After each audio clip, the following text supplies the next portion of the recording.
যে মুসলিম উম্মার করণীয় বর্জনীয় নির্ণয় করা, নির্ধারণ করে দেওয়ার মতো যোগ্যতা আমার নাই। এটা হচ্ছে প্রথম বক্তব্য। দ্বিতীয় বক্তব্য হচ্ছে কোরআন এবং সুন্নাহ থেকে আমরা কিছু মুযাকারা করব,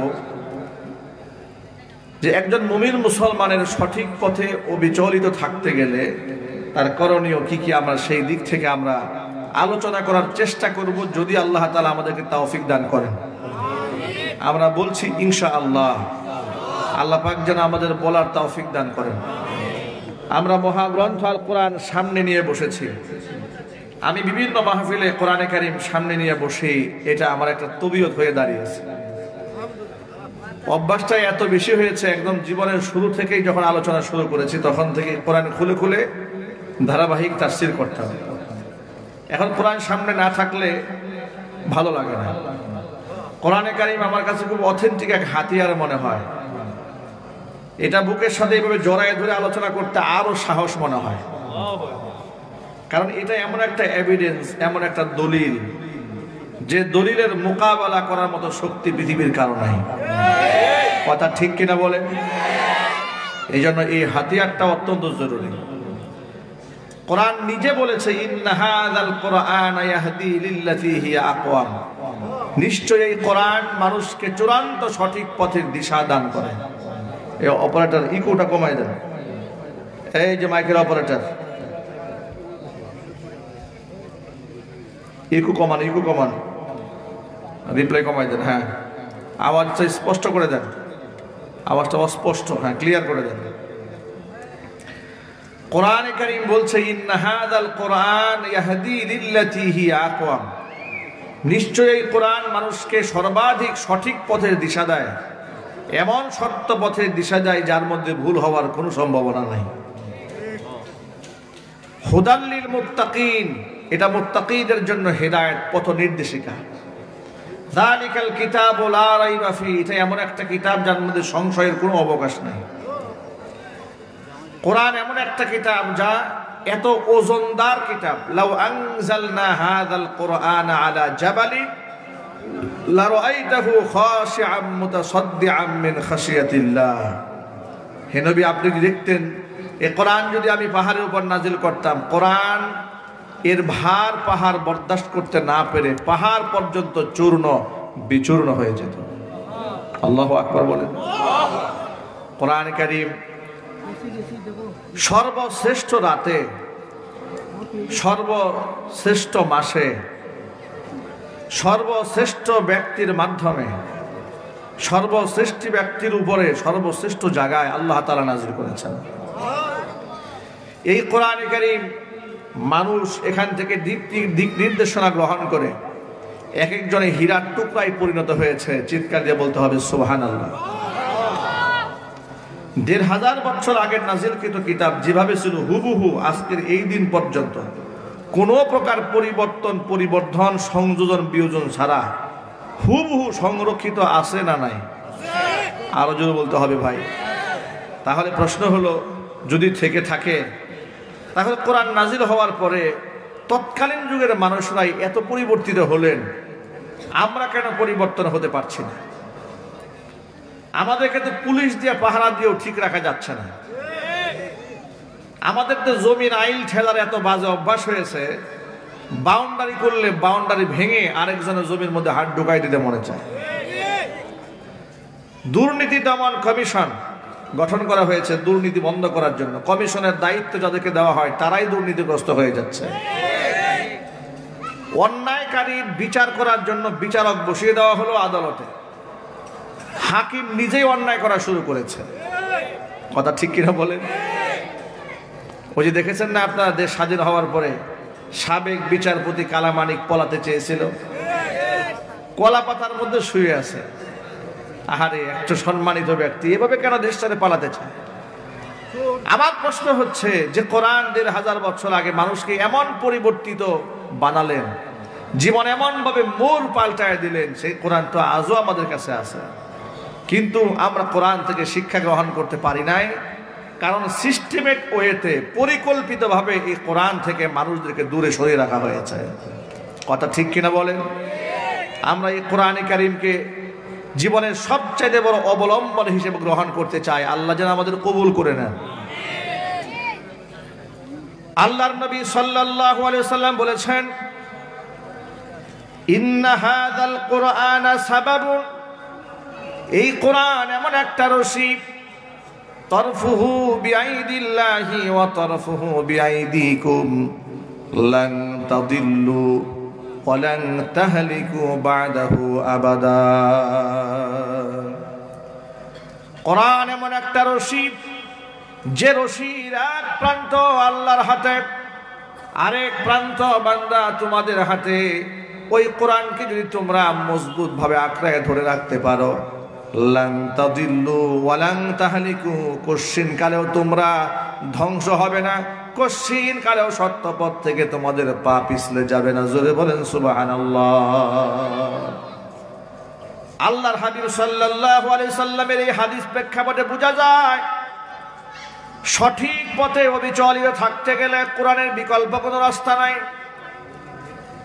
বিদায় হজের ভাষণের সময় আল্লাহর নবী আরেকটি বক্তব্য দিয়েছেন। হুজুর বলেছেন, তারাকতু ফীকুম আমরাইন লান তাদিল্লু মা তামাসসাকতুম বিহিমা কিতাবাল্লাহি ওয়া সুন্নাতা রাসূলি। দুইটা জিনিস আমি নবী তোমাদের মাঝে রেখে গেলাম, ততদিন পর্যন্ত তোমরা গুমরা হবে না, সত্য পথ থেকে তোমাদের পা ফসকায় যাবে না। যতদিন না পর্যন্ত দুইটা জিনিসকে আঁকড়ায় ধরে রাখতে পারবে। একটা জিনিসের নাম হচ্ছে কিতাব আল্লাহ, আল্লাহ পাকের কিতাব কোরআন মাজিদ। আরেকটা হচ্ছে ওয়া সুন্নাতা রাসূলিহি, আমার নবীজি সাল্লাল্লাহু আলাইহি ওয়াসাল্লামের সুন্নাহ। জোরে বলেন সুবহানাল্লাহ। আল্লাহর হাবিবের সুন্নাতকে আঁকড়ায় ধরে রাখতে হবে, আল্লাহর কোরআনকে আঁকড়ায় ধরে রাখতে হবে, তাহলে মানুষের পা সত্য পথ থেকে বিচ্যুত হবে না। এই কথাটি নবীনা মুহাম্মদ রাসূলুল্লাহ সাল্লাল্লাহু আলাইহি ওয়াসাল্লাম বিদায় হজের ভাষণের সময় বলেছেন। আজকে গোটা জাতির এই ক্লান্তি লগ্নে বাংলাদেশের মুসলমানরা যে অবস্থায় দাঁড়িয়ে আছে, গোটা পৃথিবীর মুসলমানরা যে অবস্থায় দাঁড়িয়ে আছে, মুসলমানদের ঐক্যবদ্ধ প্রচেষ্টার বিকল্প কোনো রাস্তা নাই। কথা ঠিক কিনা বলেন? অথচ আমরা মুসলমানরা কি ঐক্যবদ্ধ আছি? আমরা কত দলে যে ভাগ হয়ে গেছি। এক মুসলমানদের মধ্যে কত গ্রুপ হয়েছে, টুপি নিয়ে গ্রুপ হয়েছে, মাজার নিয়ে গ্রুপ হয়েছে, জুব্বা নিয়ে গ্রুপ হয়ে গেছে। কেউ 5 কুল্লি, কেউ 10 কুল্লি, কেউ 20 কুল্লি, আছে না নাই জোরে বলেন? কেউ পাগড়ি, কেউ সাদা পাগড়ি, কেউ কালো পাগড়ি। গতকালকে একজনে বলতেছিল, শুনতেছিলাম যে এই যে মাহফিলে এসে দেখলাম কালো টুপির অভাব নাই, অথচ এই কালা টুপির জন্য আমার বাপ মরছে। একজনে বলতেছে, মানে কালা টুপি এটা একটা ধর্ম বানাই ফেলছে, মানে এটা একটা গ্রুপ। নাউজুবিল্লাহ বলেন। টুপি নিয়া গ্রুপ, পাগড়ি নিয়া গ্রুপ, জুব্বা নিয়া গ্রুপ। মুসলমানদের এমন হাজারো দলাদলি সমাজের মধ্যে আছে না নাই? এবার শোনেন নবীজি কি বলেছেন। আল্লাহর হাবিব বলেছেন, তাফাররাকাত বানু ইসরাঈল আলা 72 মিল্লাহ। বনি ইসরাইল সম্প্রদায়ের লোকেরা 72টা দলে বিভক্ত হয়ে গিয়েছিল। ওয়াসাতাফতারিকু উম্মতি আলা 73 মিল্লাহ। আর আমার উম্মতেরা 73টা দলে অচিরেই বিভক্ত হয়ে যাবে। কুল্লুহুম ফিন্নার, আমার উম্মতির 73 দলের সবগুলা দল জাহান্নামে যাবে। ইল্লা মিল্লাতান ওয়াহিদা, কেবলমাত্র শুধুমাত্র একটি দল জান্নাতে যাবে। কিলা মা হিয়া ইয়া রাসূলুল্লাহ, হে আল্লাহর রাসূল, প্রশ্ন করা হলো, নবীজি যেই কাতারটি জান্নাতে যাবে তার পরিচয়টা আপনি তুলে ধরুন। আল্লাহর নবী ছিলেন জাওয়ামিউল কালিম, অল্প শব্দে বেশি কথা তিনি বোঝাতে পারতেন, এই যোগ্যতা আল্লাহ পাক তাকে দান করেছিলেন। হুজুর বললেন, মা আনা আলাইহি ওয়া আসহাবি, যে আদর্শের উপরে, যে নীতিমালার উপরে, যে আকীদা বিশ্বাসের উপরে আমি মুহাম্মদ সাল্লাল্লাহু আলাইহি সাল্লাম আছি আর আমার সাহাবীরা আছে, আমি এবং আমার সাহাবীদের আদর্শিক কাতারটাই জান্নাতীদের কাতার। সুতরাং আমাদের কাছে কষ্টি পাথর আছে কোরআন এবং সুন্নাহ। আমাদের সামনে সাহাবায়ে কেরামের জিন্দেগি আছে। আমরা আমাদের আমলের সাথে মিলিয়ে নিলেই হয় যে আমরা সঠিক পথে আসি না ব্যাঠিক পথে আসি। এই জন্য তো আমাদের জঙ্গলে যেতে হবে না, আমাদের কোরআনের কাছে আসলেই হবে, কথা বলতে হবে, ঠিক কিনা বলেন? আজকে মুসলমানদের যত বিভক্ত হয়েছে, কোরআন সুন্নাহ বাদ দেওয়ার কারণে হয়েছে। যত মূর্খতা সমাজে ছড়িয়েছে কোরআন সুন্নাহকে অবজ্ঞ করার কারণে হয়েছে। লোকেরা আগেই যুক্তি তর্কে চলে যায়। যেখানে কোরআন সুন্নাহ আছে আপনি সেখানে আগে যুক্তিতে যান কেন? কথা বলেন ভাই, ঠিক কিনা বলেন? আগে যুক্তি তর্কে চলে যাচ্ছে। যুক্তি তর্কে না গিয়ে প্রথম আসবেন কোরআনের কাছে, আসবেন সুন্নাহর কাছে। আল্লাহকে বলেছেন, আল্লাহ রাসূলকে বলেছেন। সাহাবায়ে কেরাম কখনো কোনো ব্যাপারে ইসলামের দিক নির্দেশনা মান্য করতে গিয়ে যুক্তি তর্কের ধার ধারতেন না। শুধু দেখতেন আল্লাহ এবং তার রাসূলের হুকুমটা সেখানে আছে কিনা। আল্লাহ এবং তার নবীর সেই হুকুমটা যদি পছন্দ নাও হতো, হাসি মুখে হুজুরের সিদ্ধান্ত সাহাবায়ে কেরাম মেনে নিতেন। আমাদের মতো শত যুক্তি নিয়ে দাঁড়ায় যেতেন না। যেমন আমরা যদি বলি ভাই নামাজ পড়েন 5 ওয়াক্ত, হুজুর আপনারা তো আজাইরা খান, আমাদের তো অনেক কাজ, খেত খামারে কাজ করতে হয়, ডিউটি করতে হয়, ব্যবসা বাণিজ্য পরিচালনা করতে হয়, রাজনীতি করতে হয়, কত কিছু করতে হয়, এত কিছু করে নামাজ ঠিক রাখা সম্ভব না। যুক্তি একটা দাঁড় করায় দিল। ইয়াং ছেলে যদি বলি ভাই দাঁড়িয়ে রাখেন নামাজ পড়েন, হুজুর এই বয়সে দাঁড়িয়ে রাখবো, আমি কি হুজুর নাকি? প্রশ্নের জবাব একটা দিয়ে দিয়েছে। যদি ভাই সুদের ব্যবসা করবেন না, সুদ খাওয়া হালাল না হারাম? একেবারে এতগুলা যুক্তি নিয়ে দাঁড়ায় যাবে। হুজুর সুদের টাকা আনবো না তো আমাকে হেল্প করবে কে, সাহায্য করবে কে?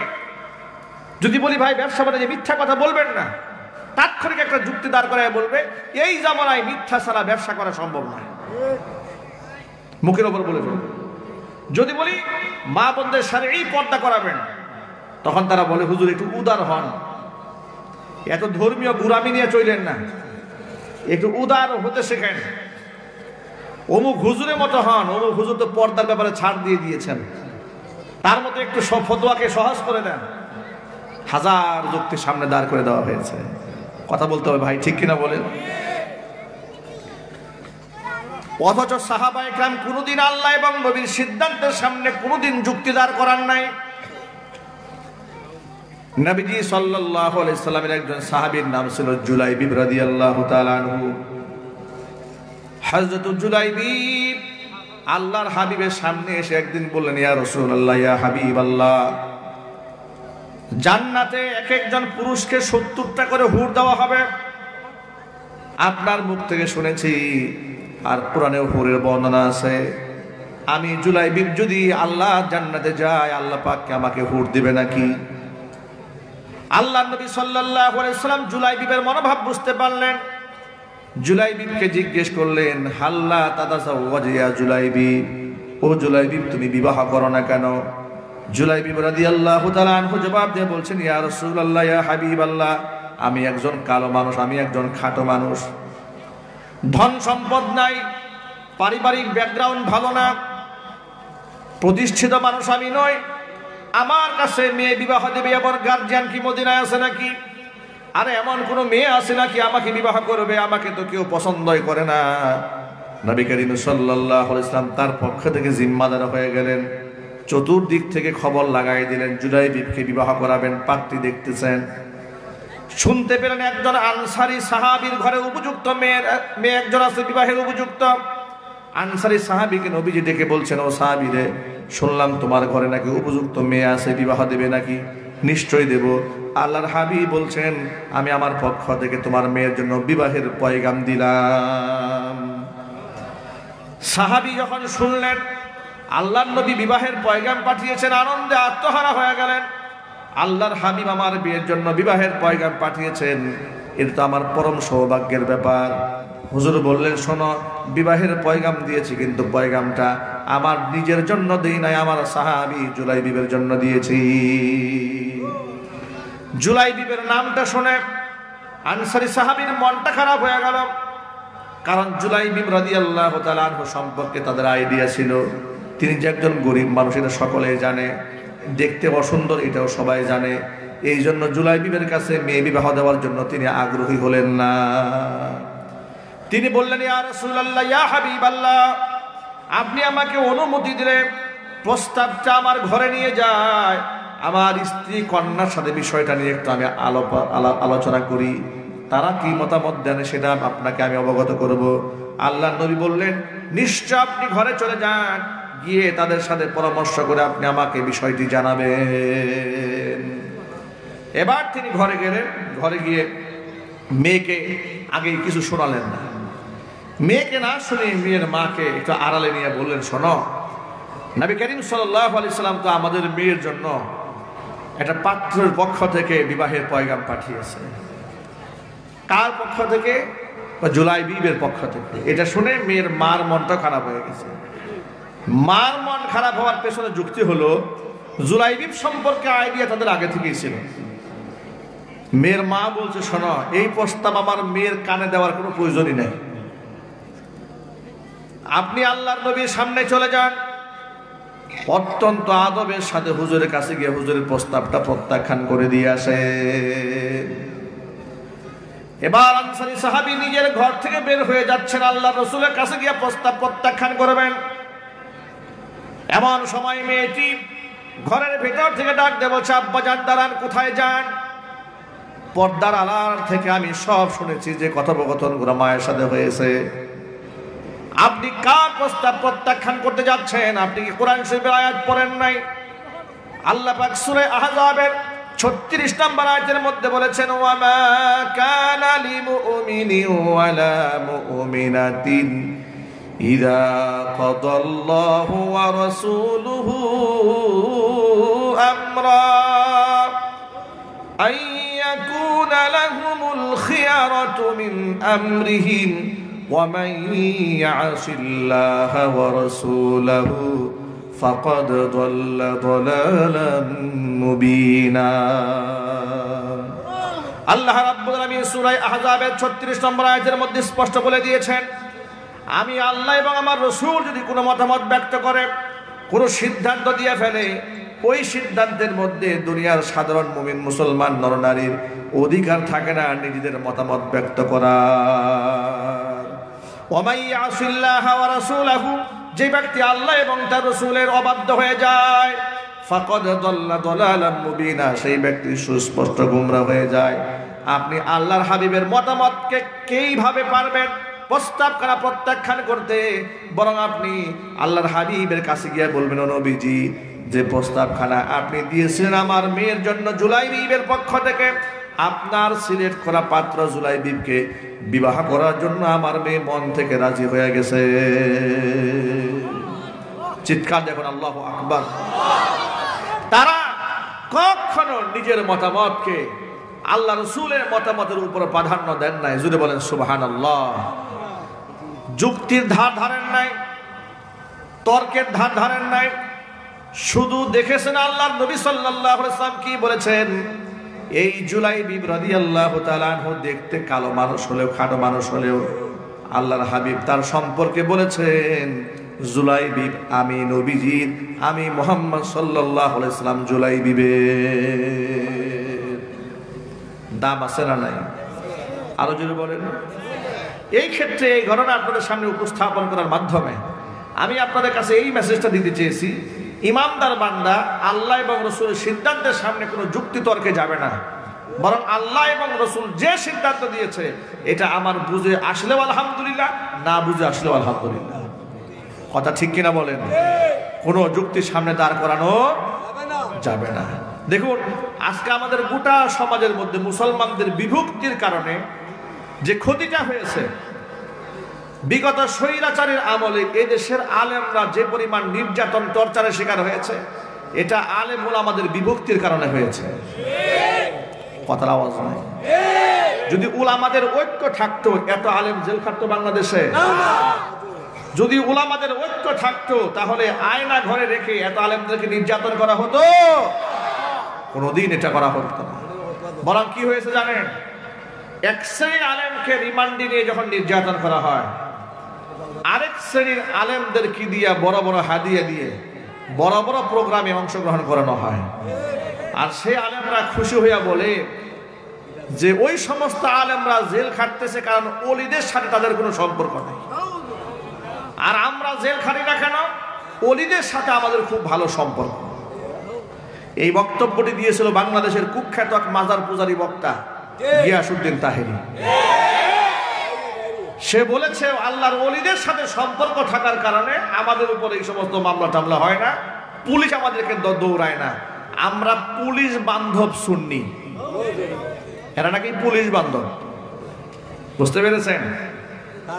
আমি তখন তাকে আমি একটি মাহফিলে জবাব দিয়েছি যে জালেমের পক্ষ থেকে আলেমরা নির্যাতিত হলে সেটাকে যদি এই ব্যাখ্যায় দাঁড় করানো হয় যে আল্লাহর ওলিদের সাথে আলেমদের সম্পর্ক নাই, এই জন্য তারা জেল খাটতেছে, তো এই কথাটা নবী করিম সাল্লাল্লাহু আলাইহি সাল্লামের সাহাবীদের ক্ষেত্রে তিনি কি বলবেন, হুজুরের ক্ষেত্রে তিনি কি বলবেন, আইম্মায়ে মুজতাহিদিনদের ব্যাপারে তিনি কি বলবেন, ইমাম আহমদ ইবনে হাম্বল রাহমাতুল্লাহি আলাইহির ব্যাপারে কি বলবেন, ইমাম আবু হানিফা রাহমাতুল্লাহি আলাইহি যার মাসলাকের ফলোয়ার আমরা, যাকে আমরা অনুসরণ করি ফিকহের ক্ষেত্রে, ফিকহে হানাফি, তার ব্যাপারে কি বলবেন?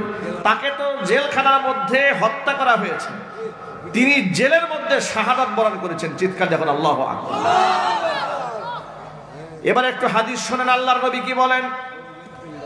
আল্লাহর হাবিব বলেছেন, আসাদুল বালাই আল আম্বিয়া সুম্মাল আমসাল ফাল আমসাল। পৃথিবীর মধ্যে সবচাইতে কঠিন মুসিবতের সম্মুখীন হয় নবীরা, এরপরে সুম্মাল আমসাল ফাল আমসাল, এরপরে নবীদের আমলের সাথে যাদের সাদৃশ্যতা যত বেশি মিলবে এই দুনিয়াতে তারা তত বেশি মুসিবত আর পরীক্ষার সম্মুখীন হবে। ইমানের উপর যারা বেশি অবিচল থাকবে, ইমানি কঠিন পরীক্ষার মধ্যে তাদের পড়তে হবে। আর কোন ইমানদারদেরকে আল্লাহ পরীক্ষা ছাড়া ছেড়ে দেবেন না, এটা কোরআন শরীফে আল্লাহ পাকের স্পষ্ট ঘোষণা আছে। সূরা আনকাবুতের মধ্যে আল্লাহ পাক বলেছেন, আহাসিবান নাসু আইয়ুতরাকু আইয়াকুলু আমান্না ওয়া হুম লা ইফতানুন।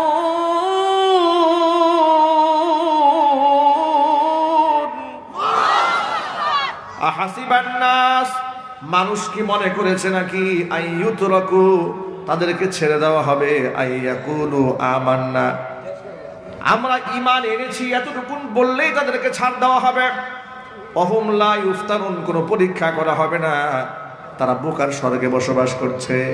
ওয়ালাকাদ ফাতান্নাল্লাযীনা মিন ক্বাবলিহিম ফালা ইয়ালামান্নাল্লাহুল্লাযীনা সাদাকু ওয়া লা ইয়ালামান্নাল কাযিবিন। অথচ তাদের পূর্বে যারা দুনিয়াতে এসেছিল তাদেরকে আমি ঈমানি পরীক্ষা নিয়েছিলাম। আমি আল্লাহ তাআলা অবশ্যই পরীক্ষা নিয়ে দেখতে চাই ঈমানের দাবিতে কে সত্যবাদী আর ঈমানের দাবিতে কে মিথ্যাবাদী। পরীক্ষা যদি না হয় তাহলে রেজাল্ট ভালো কার খারাপ কার এটা কি বোঝা যাবে? কে ভালো পড়াশোনা করেছে আর কে করে নাই এটা পরীক্ষা না হলে বোঝা যায়। বিপদে পড়লে বোঝা যায় ঈমানের দৌরাত্ম কতটুকু।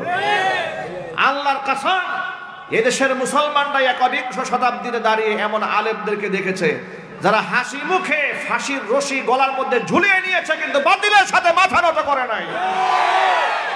যারা বছরের পর বছর জেল খেটেছে, 10 বছর 12 বছর 13 বছর কারারুদ্ধ থেকেছে, সামান্য কম্প্রোমাইজ করতে পারলে তারাও রুটি হালুয়ার ভাগিদার হতে পারতেন, তারাও পীর আর পীর দস্তগীর হতে পারতেন।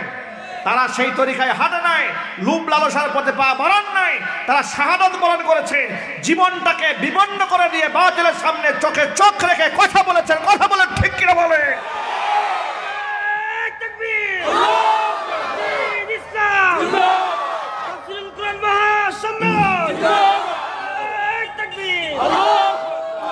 আমার প্রিয় ভাইরা, জালেমরা কিন্তু সব আলেমের উপর নারাজ হয় না।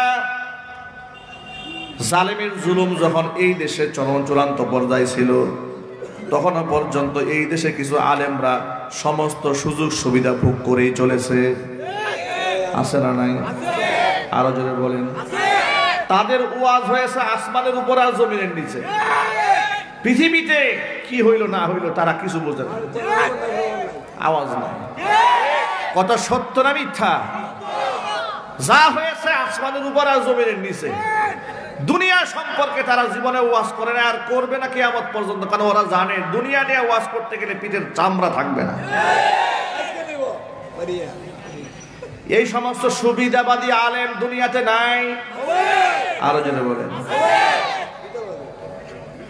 আচ্ছা, আপনাদেরকে আরেকটা তথ্য দেয়, আপনারা বলেন তো, রাস্তায় রাস্তায় মূর্তি বানানো এটা হালাল না হারাম?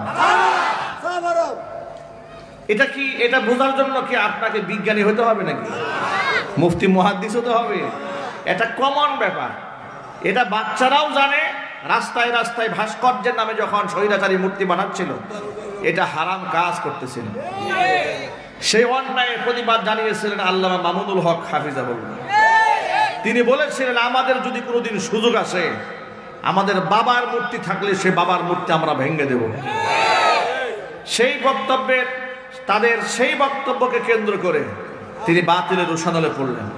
হাত থেকে আমার মতো আদনা ছোট মানুষ জুমার খুতবার মধ্যে নেতৃবৃন্দের সামনে ভাস্কর্যের বিরুদ্ধে ভয়ঙ্কর বক্তব্য দিয়েছিলাম। আমি বলেছিলাম, মৃত ব্যক্তির নামে মূর্তি নয়, মসজিদ বানান, এতিমখানা বানান, ইসালে সব হবে, মূর্তি বানাবেন না, অসম্মান হবে। তারা থানায় বসে আমাদের নামে ষড়যন্ত্র করলো যে আমরা বঙ্গবন্ধুর বিরুদ্ধে বক্তব্য দিয়েছি, জাতির পিতার বিরুদ্ধে বক্তব্য দিয়েছি। আমাদের বক্তব্য তারা তোয়াক্কা করে না, আমাদের মসজিদ থেকে তাড়িয়ে দেওয়ার ষড়যন্ত্র করেছে। কিন্তু ওই সময়ও সরাসরি ভাস্কর্যের পক্ষে এই দেশের কিছু আলেম নামক জালেমরা কথা বলেছে। কথা বলেন ঠিক কিনা? তারা আবার কোরআন শরীফ থেকে দলিল নিয়ে আসছে।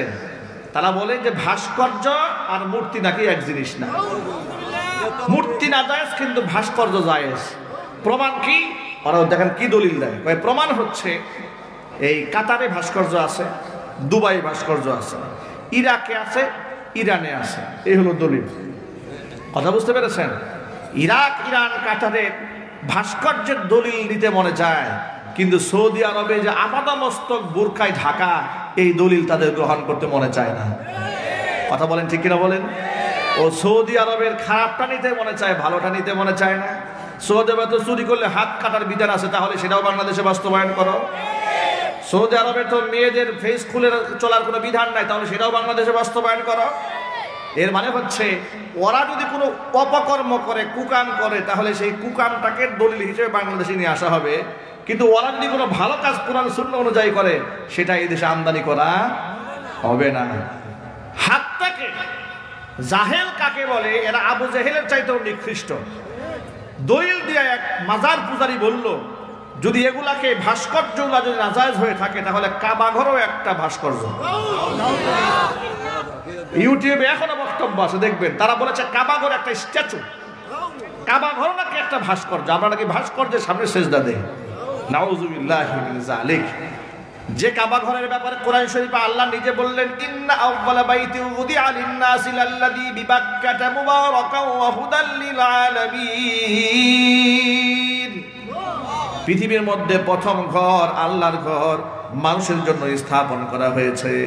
এটা গোটা দুনিয়াবাসীর জন্য হেদায়েতের দিক নির্দেশনা। সুবহানাল্লাহ বলেন। আল্লাহ বললেন ইন্না আউওয়ালা বাইতিন, এটা হলো পৃথিবীর প্রথম ঘর।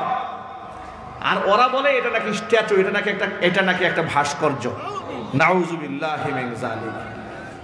দেখুন, আপনাদেরকে আজকে একটা চমকপ্রদ তথ্য আপনাদের সামনে তুলে ধরবো, যেটা হয়তো আপনারা এইভাবে কোনোদিন বিবেচনা করেন না। আলেম উলামাদের সমালোচনা করার জন্য বাংলাদেশে তো জালেমের কোনো অভাব নাই। কথা ঠিক নেবে ঠিক?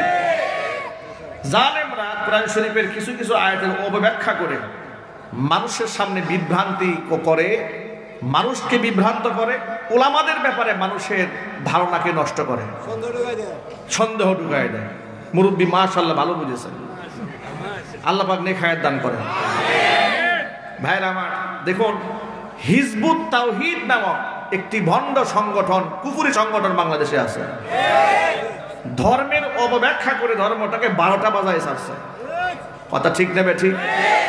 ওরা মহিলারা ওপেন ফেস করে ঘুরে বেড়ায়, সুন্দর করে সেজে গুজে পরপুরুষের সামনে ঘুরে, আবার তারা মহিলা পুরুষ একসাথে মসজিদে গিয়ে নামাজে ঢোকে। ব্যাখ্যা জিজ্ঞেস করে বলে, সাহাবীদের আমলে মুহাম্মদ সাল্লাল্লাহু আলাইহি ওয়াসাল্লাম মহিলা সহ একসাথে নামাজ পড়ছেন, আমরাও নামাজ পড়ি।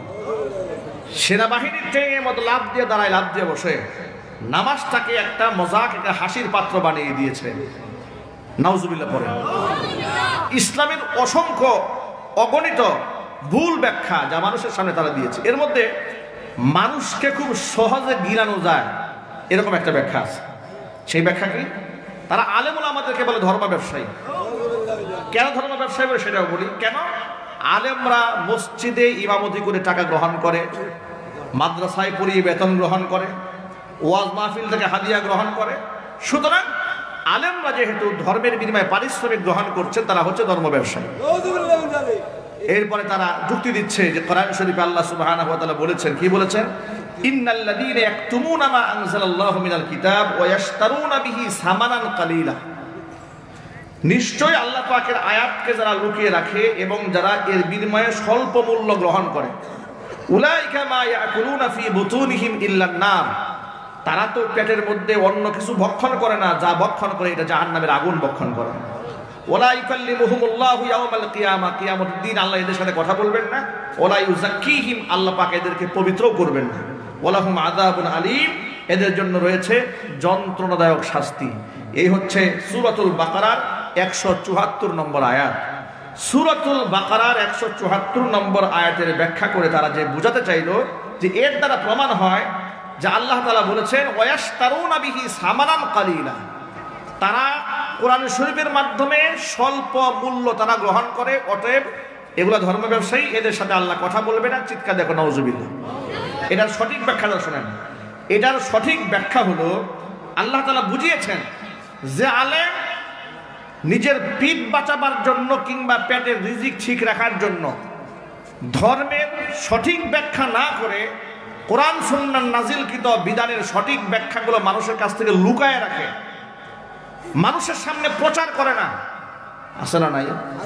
ওই যে আগেই বলেছি, তারা যখন দেখলো রাস্তায় রাস্তায় মূর্তি বানাচ্ছে, মূর্তি বানানো, স্ট্যাচু বানানো, ভাস্কর্য বানানো, যে কোনো ধরনের ভাস্কর্য হোক না কেন, প্রাণীর ছবি ভাস্কর্যের নামে যেখানেই করা হোক না কেন, সেখানেই হালাল না হারাম? হারাম। এটা জানার পরেও দুনিয়াবি কিছু সুযোগ সুবিধা গ্রহণ করার জন্য তারা মানুষের কাছ থেকে এই তথ্যগুলো লুকায় রেখেছিল। কথা ঠিক কিনা জোরে বলেন? আকার ইঙ্গিতে তারা ভাস্কর্যের পক্ষে অবস্থান গ্রহণ করেছিল। আল্লাহ তাআলা ওই সমস্ত আলেমদের ব্যাপারে বলেছেন যে এদের সাথে আমি আল্লাহ কথা বলবো না, যারা আমার আয়াতকে মানুষের কাছ থেকে লুকিয়ে রেখেছে। দেখুন, আমরা যখন চোখের সামনে দেখেছি এদেশে কোরআন বিরোধী আইন হয়, নবী করিম সাল্লাল্লাহু আলাইহি ওয়াসাল্লামকে গালমন্দ করা হয়, তাদের শাস্তি দেওয়া হয় না। যখন দেখেছি কোরআন শরীফের উপর পেশাব করবে বলে নাউজুবিল্লাহ আসাদ নূর ভিডিও ভাইরাল করলো, এমন একটা কুখ্যাত নাস্তিক অ্যারেস্ট হয়ে গেল বিমানবন্দর থেকে, আবার আস্তে করে তাকে জামিন দিয়ে বিদেশে পাঠিয়ে দেওয়া হলো, তার বিচার করা হলো না। এই দৃশ্যগুলো দেখে আমরা মর্মাহত হয়েছি, আমরা ক্ষতবিক্ষত হয়েছি, আমরা আওয়াজ তুলেছি। আমাদের বক্তব্য বড় স্পষ্ট, আমাদের বক্তব্য রাজনৈতিক স্বার্থ সিদ্ধির জন্য নয়, আমাদের বক্তব্য কোরআন সুন্নাহর মানদণ্ডকে ঠিক রাখার জন্য। মনে রাখবেন, প্রতিটা মুসলমানকে মনে রাখতে হবে, আমার রাজনৈতিক পরিচয়ের ঊর্ধ্বে আমার ধর্ম এবং কোরআনের পরিচয় উপরে রাখতে হবে। কথা বলেন ভাই? আমার চেয়ারের চাইতে কোরআনের দাম কম না বেশি? আমার রাজনৈতিক পরিচয়ের চাইতে ধর্মের পরিচয় কি ছোট না বড়? বিগত স্বৈরাচারের আমলে যারা চেয়ারটাকে কোরআন শরীফের ঊর্ধ্বে উঠায় নিয়ে গিয়েছিল, ক্ষমতায় টিকে থাকার জন্য যারা ভারতের রাম এবং বামদের দাসত্ব করেছিল, এদেশের আলেমদেরকে হত্যা করে মুশরিকদের মনোরঞ্জন করেছিল, তারা চিরদিন ক্ষমতায় টিকে থাকতে চেয়েছিল। তারা 41 সাল পর্যন্ত ঘোষণা দিয়েছিল, কিন্তু মহান রব সেই নৌকা 24 সালের মধ্যে গোষ্ঠী সহ ডুবাই দিয়েছে। কথা ঠিক কিনা বলেন? সুতরাং ক্ষমতার মালিক কে? চিল্লাই বলেন। সুতরাং আলেমদেরকে নিয়ে ষড়যন্ত্র করে আবার যদি কেউ ক্ষমতার মস্তক দখল করতে চায়, গোটা বাংলাদেশের মুসলমানের এক সাগর রক্তের বিনিময় হলেও তাদেরকে মোকাবেলা করতে প্রস্তুত আছে কিনা আমি দুহাত দেখতে চাচ্ছি।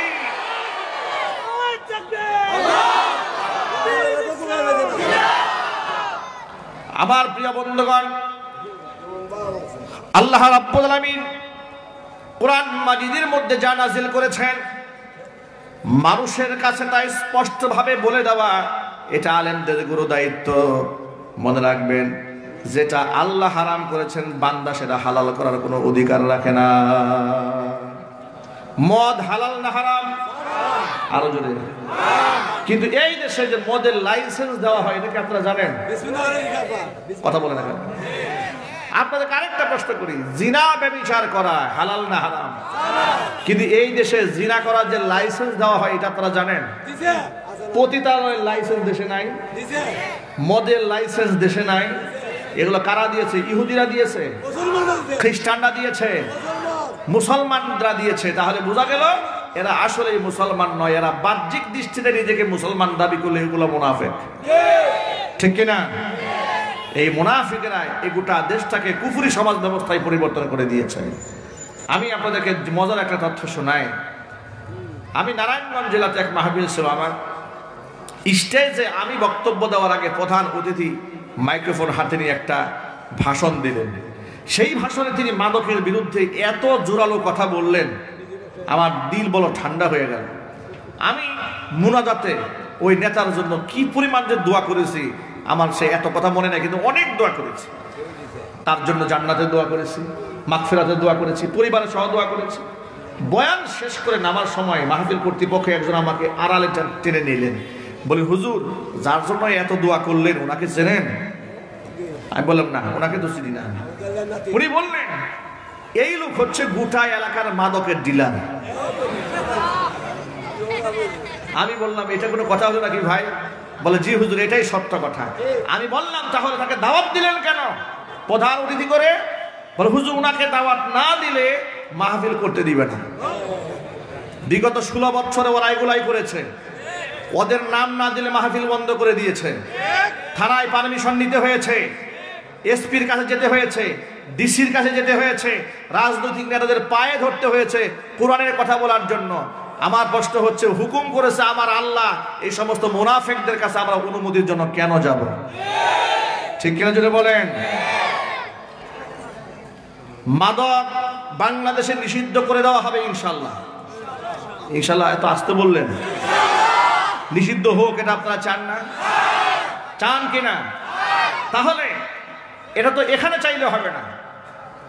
যারা বাংলাদেশের আইন প্রণয়ন করে, এমপি মেম্বার অফ পার্লামেন্ট, যারা সংখ্যাগরিষ্ঠের ভিত্তিতে জাতীয় সংসদে যাবে, তারাই বলতে পারবে মূলত এই দেশে মদ থাকবে না থাকবে না, কোনটা থাকবে কোনটা থাকবে না, এটা তারা ডিসাইড করবে।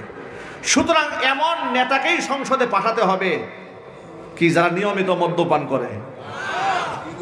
কথা বুঝেন না? নিয়মিত সিনেমা দেখে, নারীদেরকে নিয়ে হোটেলে ফুর্তি করে না।